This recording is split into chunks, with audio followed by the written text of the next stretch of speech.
saya ingin diingat oleh teman-teman alumni ITB itu sebagai ketua yang telah berhasil menjadikan Ikatan Alumni ITB ini menjadi organisasi yang berkesinambungan.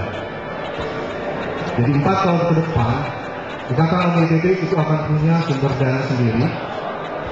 Ikatan Alumni ITB akan punya mekanisme rekrutmen tersendiri. Dan Ikatan Alumni ITB itu sudah memiliki orang-orang di segala macam jenis kegiatan yang bisa menarik orang-orang lainnya untuk bisa beraktivitas. Begitu. Caranya bagaimana? Saya sudah mulai sekarang dalam masa pencalonan. Semua program director yang saya ajak itu sebelumnya tidak aktif di Ikatan Alumni ITB. Mereka sibuk dengan urusan masing-masing, tapi mereka punya potensi.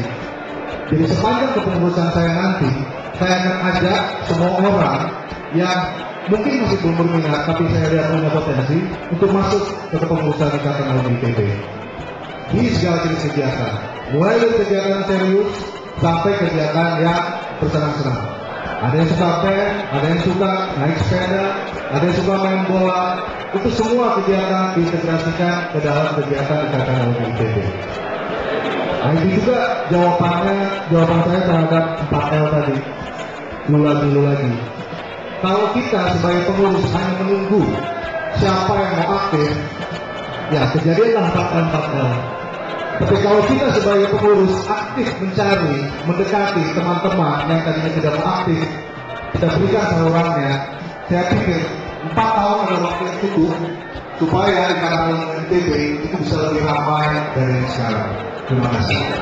Apapun, tapi ITB nggak pernah ngajarin saya gimana caranya berjualan.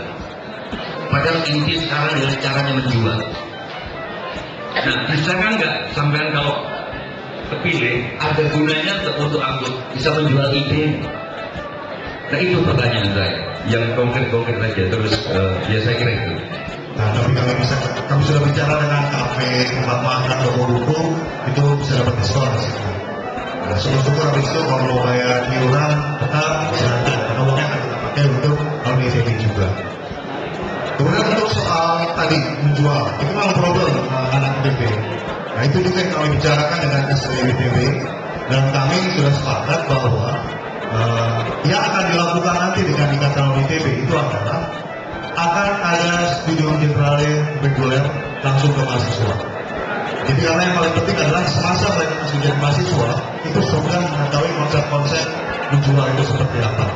Sedangkan buat yang udah lulus, kita akan bikin diskusi rutin mungkin 2 mingguan atau per bulan yang akan mengundang senior-senior yang sudah punya pengalaman untuk bercerita soal perpakarannya mereka, soal wisdomnya mereka, sehingga mereka bisa berdiskusi. Itu tempatnya SDM sudah bersedia, karena mereka memang punya tempat. Kalau mau pindah tempat bulan Maret. Terus kemudian untuk bantu usaha. Kami sempat bicara dengan Bank Mandiri. Untuk pinjaman itu ada satu bagian yang disebut mereka menggunakan dana itu dana CSR mereka. Jadi itu dana yang memang akan dilepas ke masyarakat. Hitungannya itu rendah. Jadi memang kecil, tapi buat alumni ITB ingin mencoba usaha skala kecil bisa mengakses ke dana itu. Begitu. Jadi yang baru mulai startup bisa mulai dari situ. Kalau sudah berkembang akan ada banyak skala lagi pinjaman. Oke, soal ijazah. Bukan ijazah yang lulus atau enggak ya. Soal ijazah sih pakai ijazah. Tapi saya lulus. Perdebatan di event ini ramai sekali. Kalau buat saya, gini aja. Aturan udah ada. Nah itu setuju. Oke, kita normatif. Nah, saya sendiri bagaimana? Kalau buat saya, kalau ada orang yang bagus yang bisa memenangkan pemilu ini ya, atau bahkan Ikatan Alumni ITB pusat, dan dia tuh dianggap tidak lulus dari ITB, ya silakan aja.